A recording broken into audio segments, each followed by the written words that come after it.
kurang kuari madahan nu biasa 2 piring setik sapiring setengah lalaunan ke sapiring ayo disetikeun diet kege sapiring biasa be terus setengah piring terus be lapar tas setengah piring tahan terus setengah piring mungkin bulanan terus seperempat piring terus leles seperempat piring ke bisa jadi biasa.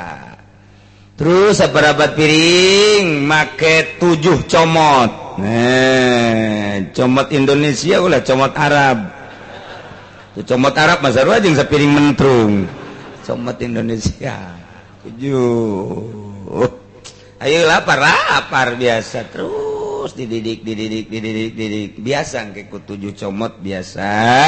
Turun 3 comot lapar leles ganti biasa kan 3 comot engke biasa 3 comot ge jadi diwarah awak kurang dididik awak kurang jangan nafsu tam mantak lamun aya anu pernah ka Cirebon baheula di Panuragan zaman Mbah Muhyiddin nyana mati teh Riyadhah santri teh maca kulhu sekian tuluy kita ulah ngadahar sang teu meunang ngan ke dibere 7 enclok ku Mbah Muhyiddin mah ji 2 3 lamun teu kuat amat ke meunang dibantu ku dangdeur beli sorangan tapi dangdeur mah teu meunang loba-loba atuh dangdeur aju sok boga dek kieu dibebas-bebaskeun ka haum atuh teh mah lain Riyadhah ngaranna eta.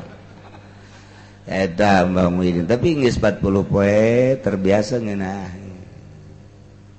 Tuh, jadi lamun aya guruan mengenahin bae naon.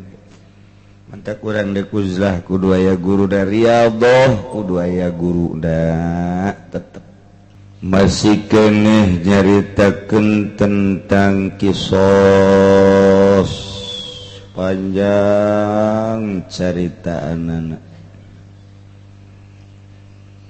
mantak sing hade urang hirup di dunia lantaran sanajan ku nagara henteu dilaksanakeun secara fikih tapi tetap berlanjut engke di akhirat. Sedangkan ai di dunia mah orang paling ge di penjara atau paling ge di tek leungeuh dibunuh geus sakikituna tapi di akhirat mah pan dikulub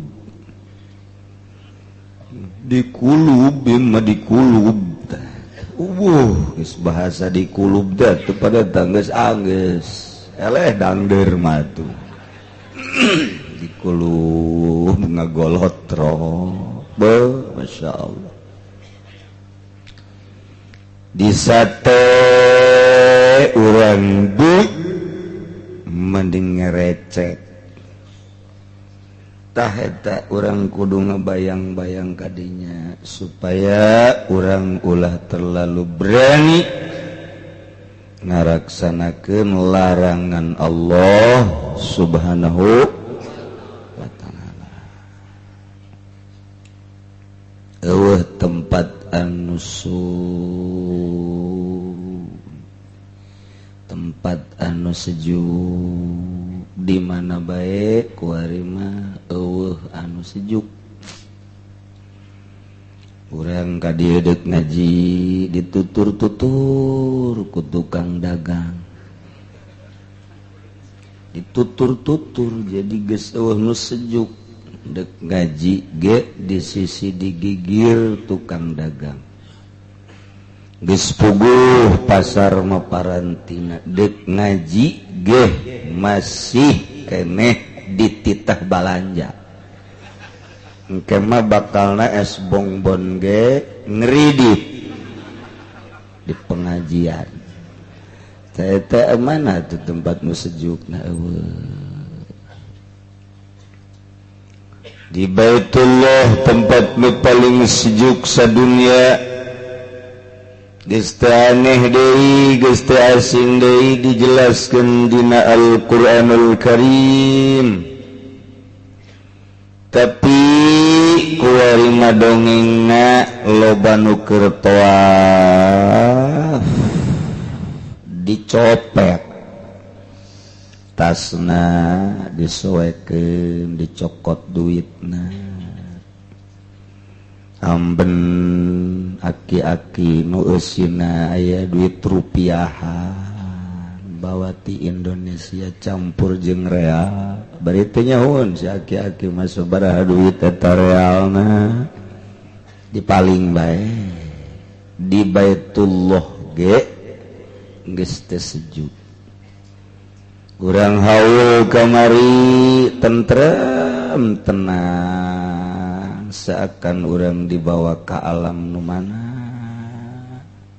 ngarasakeun sejuk dibawa ku para wali-wali Allah teu kadeuleu we ku urang ja urang mah zikir di imah para ruyang bae tapi barang ngeunaan tapi tetep bae barang balik mah nu leungit jem nu leungit rante nu leungit dompet geus boga sendal mah teh mah eta geus jadi kumaha mah akhlak manusia jadi geus urang kudu bisa nenangkeun diri bae geus kajen teuing batur mah nu penting urang sing bisa ngamantepkeun diri ka Gusti Allah Subhanahu taala ketika sendal urang aya nu maling urang kudu alhamdulillahirabbil maksudna kunaon alhamdulillah hadena lain aing nu dibere hayang maling salamet aing tuh kitu geus kajen teh mah urusannya nama nu penting aing mah salamet sendal mah bisa keneh barang ka motor mah leugit motor neuk nyebut alhamdulillah nah kaela minggu hareup bae engke alhamdulillah rabbil alamin hadena lain aing nu hayang maling batur aing mah salamet jeung deui atuh setep bae nu aing ke ku aing dicokot di akhirat milik aing tetep nu aing ngan pindah leungeun ku cara dipaling aing hayang nyaho engke di hareupeun Allah saha nu malingna nu aing tetep nu aing deuk bebeja ka Gusti Allah lantaran Gusti Allah maha adil guys lain disimpen jang cokotin engke kadang kuno malingna mobil sia kuy urang ngatakos gitu sing yakin ngeunaan malah bae teh nang Allah meureun hakikat nama besi aya amal-amal urang anu loba cocengna deuk dikasorgakeun ku amal-amal nu lain mah ieu kurang geus ku barang nu dicokot ku batur nu bakal meplok karena amal bagus urang geus urang tenang asanang ke masuk ka imah ka masjid ya sendal diantepkeun sehingga kaya nu nyokot diantepkeun lah ai beukeun mah los pan kitu amat mah aja tuh sepira sendal jepit sebelah lain sia sugan teh barahan tak nang nyokot sarua yeuh atuh saruana deui mah nuluykeun nu kamari lamun aya jelema maehan zet maehan Ki Umar ku cara marak ka Ki Umar Ki Umar diparag dikunci teu dibere dahar teu dibere nginum sapoe sapeting daya tahan manusia yakni 24 jam kadua petingna dua peting tentu leles tilu peting geus katingali matana geus tinggal kiceupna carang kiceup opat peting mah geus teu bisa kiceup mata geus teu kuateun kicep geus bentar 4 peting ya menuju 5 maut. Jadi Ki Zaid ngabunuh Ki Umar dengan cara diparak. Wali daripada Ki Umar lapor. Setelah lapor ditangkaplah Ki Zaid, integrasi ternyata ngaku kasus pembunuhan Ki Umar nu dilakukan ku Ki Zaid dengan cara marak terhadap Ki Umar diakui ku Ki Zaid. Akhirnya harus memasalah, kudu memasalah akur cara ngabunuh. Dibunuh deui Ki Zaid teh parak deui asupkeun ka kamar sapoe sapeting 2 poe 2 peting 3 poe 3 peting ka 4 poe 4 peting menuju 5 Ki Umar maut tapi Ki Zaid masih kene gagah jag-jag waringkas pernah tapanya di Gunung Kidul. Waduh, pandai daya tubuh mah kumaha dilatihna. Urang ku ari madahar nu biasa 2 piring, saeutik sapiring satengah, lalaunan ke sapiring, ayo disaetikeun daya. Geus sapiring biasa bae terus setengah piring terus, bae lapar tas setengah piring tahan, terus setengah piring, mungkin bulanan. Terus seprapat piring, terus leles seprapat piring ke bisa jadi biasa. Terus seprapat piring make 7 comot. Comot Indonesia ulah comot Arab. Tuh comot Arab masa jeung sapiring mentrung. Comot Indonesia 7. Ayo lapar biasa terus dididik biasa ke ku 7 comot biasa turun 3 comot lapar leles ganti biasa kan 3 comot engke biasa 3 comot ge. Jadi diwarah awak kurang dididik awak kurang jangan nafsu tamu. Mantak lamun aya anu pernah ka Cirebon baheula di Panuragan zaman Mbah Muhyiddin. Nya nama Titah Riyadhah santri teh maca kulhu sekian. Tuluy titah ulah ngadahar sang teu meunang ngan ke dibere 7 enclok ku Mbah Muhyiddin mah ji 2 3. Lamun teu kuat amat kuat amat kemenang dibantu ku dangder beli sorangan tapi dangder mah untuk menang loba-loba tuh dangder justru boga dek kieu dibebas-bebaskeun ka hau mah tuh mah lain Riyadhah ngaranna eta Mbah Muhyiddin tapi geus 40 poe terbiasa ngeunah tuh jadi lamun aya guruan mengenahin bae naon mantak kurang dekuzlah kudu aya guru dari Riyadhah kudu aya guru da tetep. Ieu Ki Zaid mah bejana pernah di Gunung Kidul Yogyakarta. Rek naon ke Gunung Kidul eta nya? Tapa hebat. 5 poe Ki Zaid mah masih kene teu yeung-yeung. Pan eta teh Ki Umar mah 4 kali mah pae Ki Zaid mah masih bertahan. Apakah ieu geus bae datang ka dinya akurna teh 4 poe kali mah tapi Ki Zaid mah masih keneh bertahan kudu kumaha eta 2 alternatif. Hiji bisa zida tambahan sapaehna lamun 7 poe 8 poe can paeh keneh bae masih keneh seseurian keneh lain bantrak-bantrakeun ieu mah Ki Zaid ieu. Ieu mah asana meureunan ieu mah kasurupan setan Gunung Kidul mah kuat 10 poe masih keneh tahan keneh bae. Masya Allah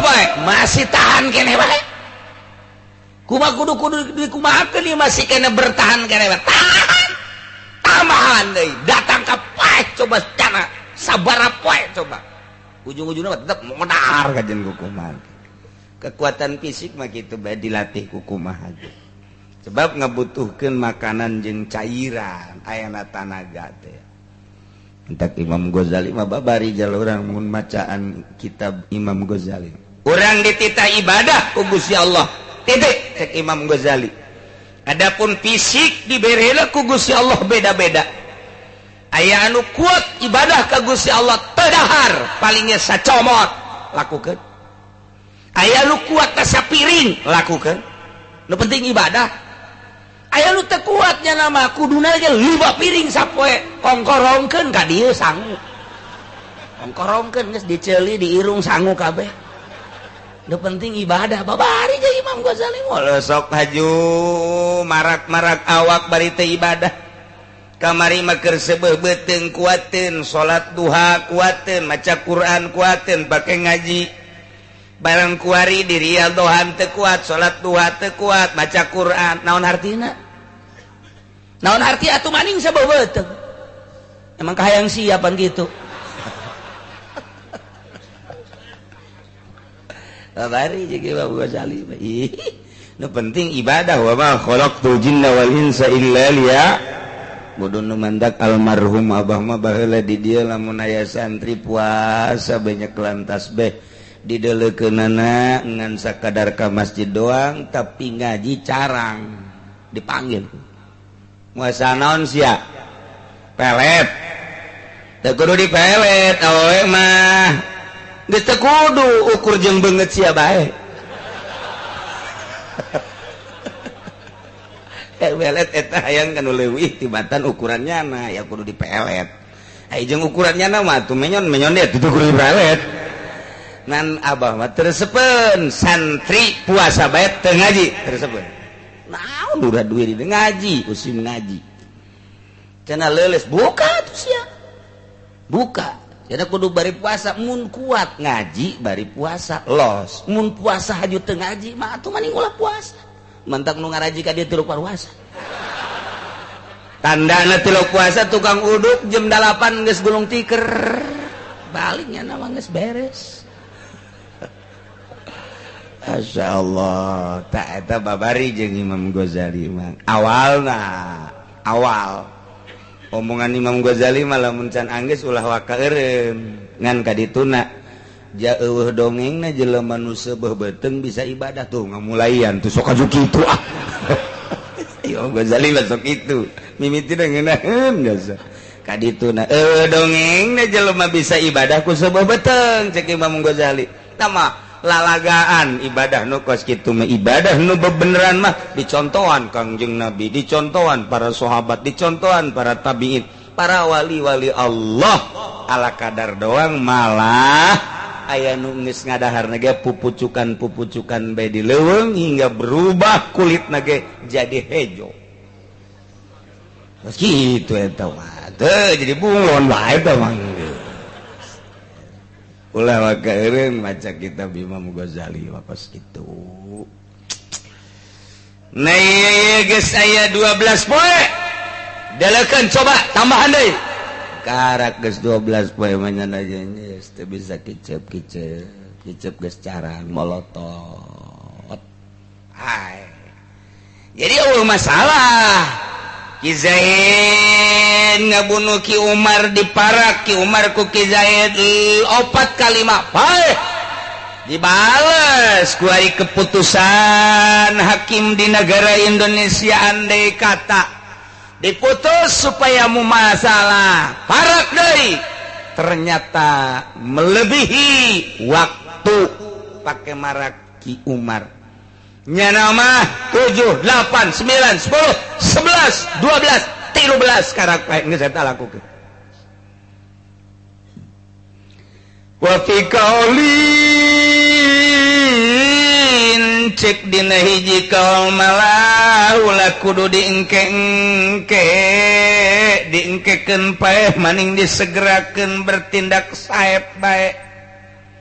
langsung make pedang abeh terenggesan sanggeusna 4 kalimah teu paeh kadeu masih jag-jag ringkas keneh lah diengke-engke geja nungguan paehmu masalahna janggeus geus bae kuari mah kaluarkeun langsung dipedang bae beres. Masya Allah. Lamun ieu dilakukeun mantep di negara. Tuturkeun nu boga negara, nu boga langit bumi, nu boga kerajaan hakiki. Lahul mulku yuhyi wa yumit. Gusti Allah. Cek Gusti Allah dina Al-Qur'an walil qisas hayatu ya ulil albab. Teu percaya ka Al-Qur'an? Teu percaya? Iya kos kieu di urang teh. Urang ngalakukeun undang-undang buatan manusia. Teu percaya ka undang-undang Al-Qur'anul Karim nu meunang nyieun langsung nu bogana. Kunte percaya nak kurang keyakinan bakal disiksa.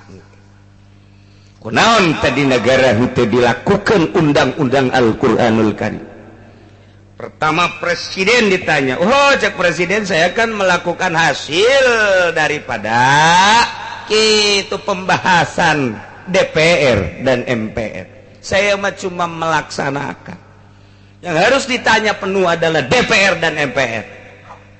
Ketua DPR panggil, ketua MPR panggil. Kunaon henteu pernah ngarumuskeun tentang kisos. Wo diseimbangkan kan di Indonesia mah. Lantaran di Indonesia mah bukan negara Islam dan agamanya pun ada 5 agama yang disahkan, maka kami cek DPR tidak akan melaksanakan undang-undang Al-Quranul Karim supaya bisa kesini kesono. Aduh, kesini kesono. Engke bakal dituntut di Rabbul Jalil, engke para DPR jeung MPR. Nyana ge sarua bae engke balik deui hampura malaikat lantaran aya tekanan kami ge ti pemerintah ketika kami ngalaksanakeun menghasilkan 1 poin undang-undang Al-Qur'an. Pemerintah pun menyangkal tidak akan dilaksanakan. Kami sudah mencoba. Atuh ieu mah horenganan. Wah beh diseret kabeh. Seret kabeh. Di pusat datang ke handap kabeh. Datang ke RT rugi jasa. Digaji henteu. Pangkat sakikituna. Ari di akhirat kabarut-barut ka bawah ka neraka jahanam. Alhamdulillah. Badak arwuhan hara yang jadi lurah ratusan juta bahkan miliaran. Mun inget ka engke masya Allah. Atuh kiai cenah meureun kumaha mun eueuh lurahan teu kumaha aja.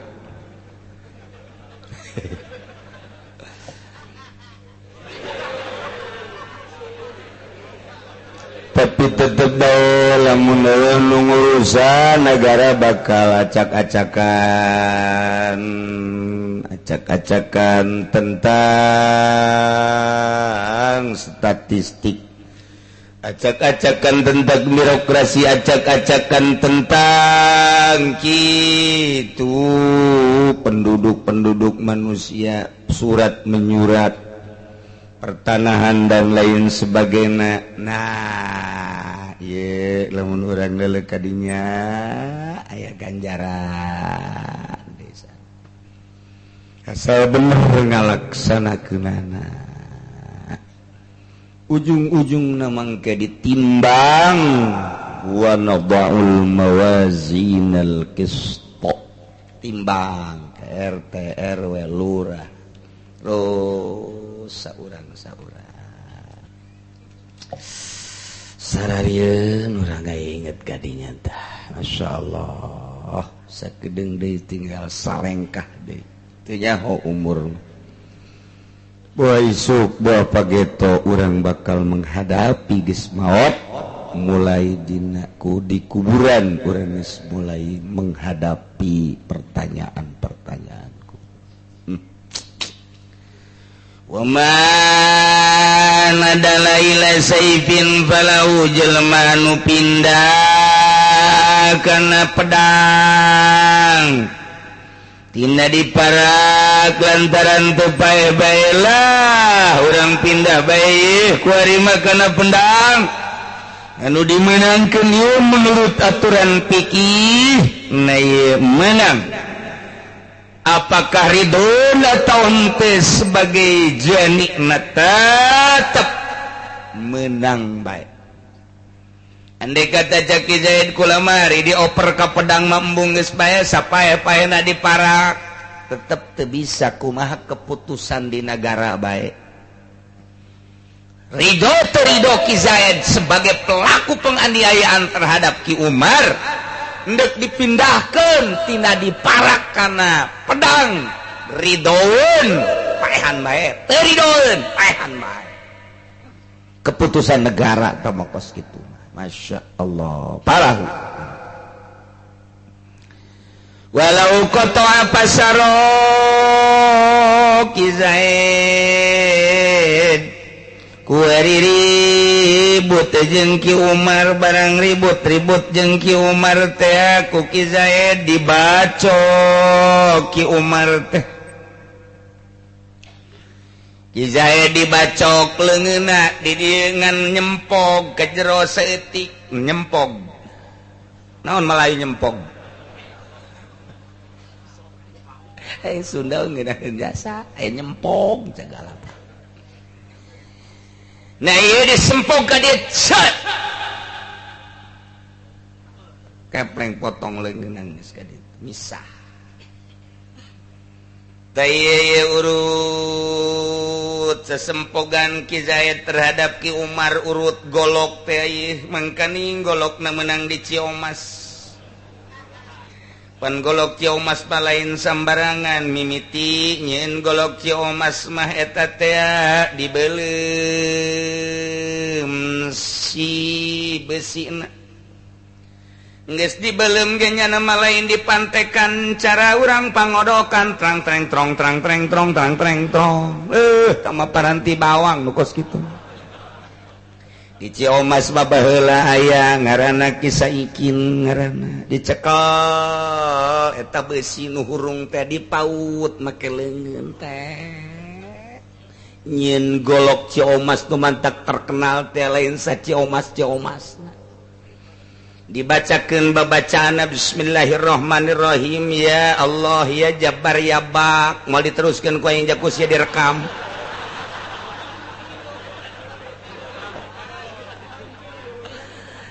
tuh dipauta beres dipaut dibeuleum deui sanggeusna dibeuleum hurung marong naon ta marong mahalayuna marong atuh marong ruhai Sunda-Sunda kene begos ya ese Malayu mah saing mah mentek Sunda bae marong ruhai ai ruhai mah eta seuneuna ai marong mah ieu tah eta langsung dipaut deui pautan kadua kuari mah dicokot tina awi memerang nate ditempelkeun ka dinya di bismillahan deui moal dibaca ku aing doana diasupkeun deui ka dinya ku ari nyokot oraetaneuh dipaut eta oraetaneuh ti buntut ka hulu kena kaluar perah geus kaluar perahna ditotolkeun ka dinya set ku si Saikin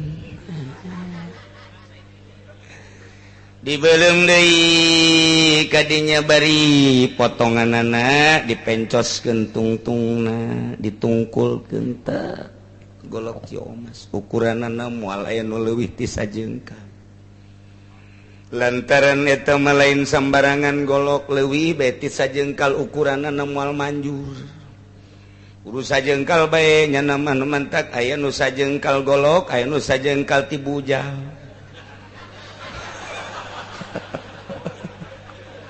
lain deui tah sajengkal ti bujal urusan intern tah mah tahu tuh golok Ciomas teh kos kitu beres ditenden di luhur para dikiblatkeun tah eta teh 40 poe 40 peuting jeung loba deui ramuan-ramuan anu lainna deui anu ditempelkeun ka dinya secara zahir model tadi secara batinna hasil urad wirid disulusupkeun ka dinya hasil wirid disulusupkeun ka dinya geus beres eta teh sekian bulan diteuneun tahunan golok Ciomas mah geus beres ditapaan teh eta golok asal katoel bae ge ngemu teu kudu dibacokeun toelkeun teh geus hese kacager teh hese sebab rupa-rupa dijina zahir jeung batin kitulah golok Ciomas Zaid kuari gelut jeung Ki Umar moal bacokna make golok Ciomas wah geus ieu mah dokter ge sesel malah dokter ge nu nanganina ieu leungeunna sing sireumeuan bae baru ini cek dokter tangan saya jadi semutan begini cek cenah teh wah lama-lama kempleng nih tangan saya ini ada apa aja ini orang pugut tina golok nih marambat ka nyeri teh langsung tina leungeun kana dada kana beuteung terus ka seluruh awak ternyata kamarambatanana ka nyeri tina popotongan leungeun teh tadi horenganan terus kana napas menang saminggu paeh Teta Ki Zain megatkeun leungeun nyempog ke belah jero terhadap Ki Umar Aiprak pasaro marambat datang ka roh coplok rohna tak ieu males dah kumaha ieu males sebagai wali daripada Ki Umar memohon kepada pemerintah langsung tangkap Ki Zaid interogasi hasil BAP-na mengakui nyana nah iya kan dibacok apakah bacok deui nungguan marambat apa langsung dibunuh bae eta kanu kos kitu diatur ku nagara Masya Allah rapih urusan balas-balas pati kuari mah urusan nu kos kitu teh teu diurusan di negara urang korupsi nu dirapih-rapih rapih korupsi ngan rapihan di zaman Soeharto rapih zaman Soeharto mah kebeleteran kabeh kuari mah kurang nu teh katangkep bae eta asal aya nu teu kabere bae ieu bibit-bibit pitangkepeun aya asal teu walatra ge kos kitu lamun walatra geus okos dihandap aya jawara kemudian kuari mah kitu urusanana ngagali taneuh eta jawara ngagali taneuh teh pan engke berhadapan jeung jawara deui lamun beleter kabeleteran kabeh lantis tah ya Allah subhanahu ngomong tah ya Allah ngomong tah geus timimiti jawara-jawarana dibere anak bawang naga dibere anak bawang dibere anak bawang mah pan bahasa Sunda bahasa Melayu anak bawang aja kan udah anak bawang aja lah bere kan nah yang ke bakal nanti polsek naga dibere datang ke Polres naga dibere ama tapi aya besa urang nu teu kabagian hayangnya hose ko yang didepakan soalnya sok itu aing mah engke paeh kuari paeh waduh hebat jasa teh ngomong sakumaha ka sorga engke paeh kuari paeh geus pokona mah awas wae pokona mah mulai anak buahna tonjolkeun ka dinya naon ieu uang jago mana? Wih, uang jago, pohara jasa. Saya takut sekarang itu. Panggil, naon sih sok macam-macam bae. Iya tuh can kebagian naonan. Kamari kumaha. Geus loba omong tah. Ya geus aman geus, terus ke. Tara lakon ngajawara teh kos kitu. Lamun cak hayu si hayang nyawa aing mah. Pokona mah jaga si bere ku aing sia lamun sia masih kana menta kana bae. Geus pokona mah tarung sia jeung aing. Jo. Atuh aing mah hirup lain sapoe. Atuh sia ngada harsangu aing ngada harsangu. Pokona mah sia nu menang aing pae. Lamun aing nu menang sia modal. Ayo. Nu dipermasalahkeun nama paring 100.000, 200.000 nyawa taruhanana. Boh eta sabilil jurig datang ke kos gitu paneta masya Allah eta dunia perjawaraan teh kos gitu. Dia bagian nujudi kos gitu kan nah kita lutur ke mana geus loba omong nyanana mah geus teu kabagian menang doang nyana teu kabagian aya nu menta geus beak kami aing teu ngadahar ceuk aing mah lillahi taala waduh tarolo teh judi teh tarolo garoblok biasa masya Allah mentak judi mah menang eleh ulun sugi atuh kali itu bae kok kieu cenah nyaho mantan aing kos kieu ya Allah ya Rabbina iya kumaha ieu keur carita hukum padahal di Indonesia orang mah keur nyaritakeun Al-Qur'an nu diterjemahkeun ku para ulama atuh urang jang koleksi ilmu bae horeng datang ka koski sanajan teu dilaksanakeun tapi urang boga kanyaho ilmu Allah datang ka dieu kunyahona bae ge ieu urang geus dihampura dosa. Alhamdulillahirabbil alamin. Sanajan bari kuari nyaho kaluar ti majelis lebeng deui. Soe deui. Ditanya ku babaturanna eta ngaji kisos geus datang ka mana aing geus parohoan hiji-hiji acan. Lah teu dipake ieu. Geus bae. Babari ngajawabna. Emang lain we eta ge kitu bae ieu.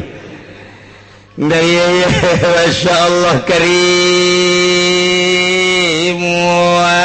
Naon gitu ngaranna walau kotoa lamun Ki Zaid megatkeun leungeun Ki Umar ai prak horenganan hasil bacokan Ki Zaid lantaran make bedog Ciomas pasaro marambat datang ka paeh ta ieu mah palil wali hazur qobati menang kawali nanyen keputusan untuk ditebas bae langsung leherna memohon ke hakim Bapak Hakim saya sebagai wali daripada Ki Umar untuk melaksanakan kisos terhadap Ki Zaid saya mohon sudahlah enggak usah 2-3 kali langsung bunuh saja menang deui walahul qatu summal hazu menang memohon sebagai wali Ki Umar terhadap hakim Pak Hakim setelah diintegrasi jelas pelakuna adalah Ki Zaid penganiayaannya seperti tadi maka saya pun memohon kepada Bapak Hakim untuk pelaksanaan kisosnya biar mau masalah akurin aja udah pertama bacok heula di dieuna bacok tungguan marambatna heula lamun haju manehanana gitu tes dibacok hayang gegeran disegerakeun langsung leherna masalah jadi 2 kali mimiti leungeunna heula ceger inting-intingan leungeun kakarak bacok leherna ceger bisa atawa wa insya intawarasirayah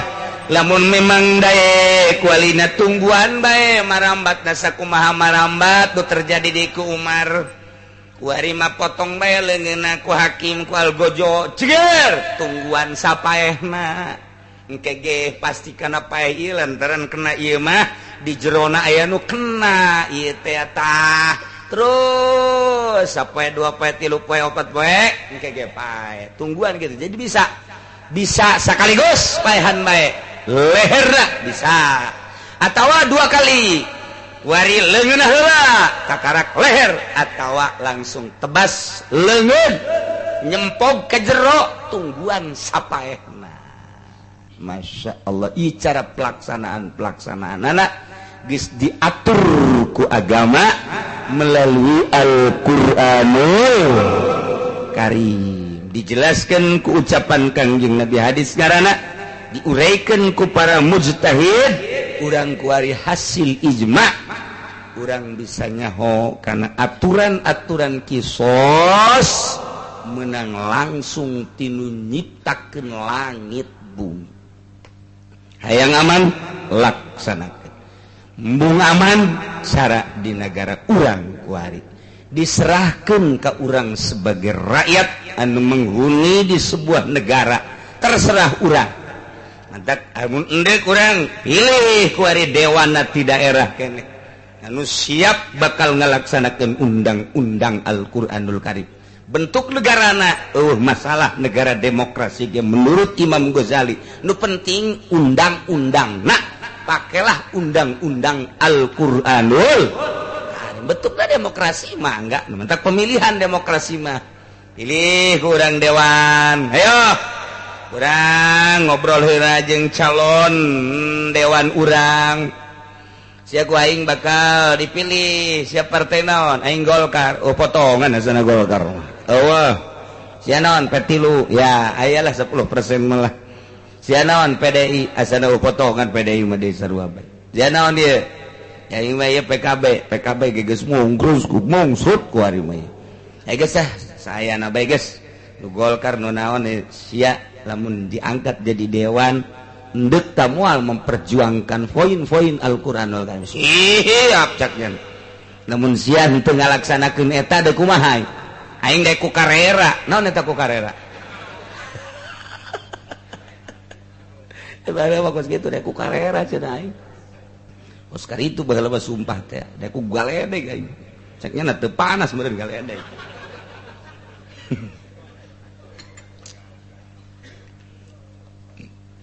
itulah coba beres naik ke pusat atuh lamun babarengan maka abdi olah engke ayo mimiti dewan teh ngolah hukum ketika teu salat bunuh zuhur teu salat asar teu salat magrib selesaikeun asana jeung dewan-dewan apa ieu mah aduh masyaallah terus olah deui nu maling sampai kana lisop maling 4 gram emas kira-kira geus 4 gram emas nyana melakukan maling nilaina sakitu da ieu potong leungeunna atuh DPR mah pangheulana dipotong nyana nu ti heula cek DPR so tau cenah kiai ka dieu sungut sia nama aing teh nyaho meureun sia kaci panas mah korupsi eta tutupkeun hulu sia ku aing tungtung mah ribut bae aing jeung sia selalu ngomong sia pajar aing teh nyaho meureun segala kaci anjur lah neuleuh hayang pelung perbandingan segala ka Garut lah neuleuh domba Garut perbandingan teh podol sero sia nya aing teh nyaho meureunana kunjungan segala ke Bali ke mana ditutupkeun hulu sia ku aing sia parangsahan tah asal geus saya parangsana bae ge atuh geus anggeus ngomong geus ya ngejedog didinya wakil-wakil aing sia tutupkeun sia ku aing sia si bongan ngamimitian ngomong so tau aing nutupkeun sia aing mah lain so tau nyaho aing mah eureun sia ganti ku aing ge korupsi keneh sarua tebareres lah insyaallah urang ngadoa mudah-mudahan sanajan korupsi ulah gede teuing mudah-mudahan negara uman jeung negara urang jadi hararaman ngan nu jelas di dunia masa bodoh ieu mah keur carita bisa-bisa tetep berkelanjutan jaga di akhirat nukuarican selesai bakal diselesaikan jaga di Rabbul Jalil. Hati-hatilah kulangan sakadar nyampaikan, kiai lain ge sakadar nyampaikan lantaran amanah ti Gusti Allah ai geus nyararaho mas sabodo. Wallahu a'lam.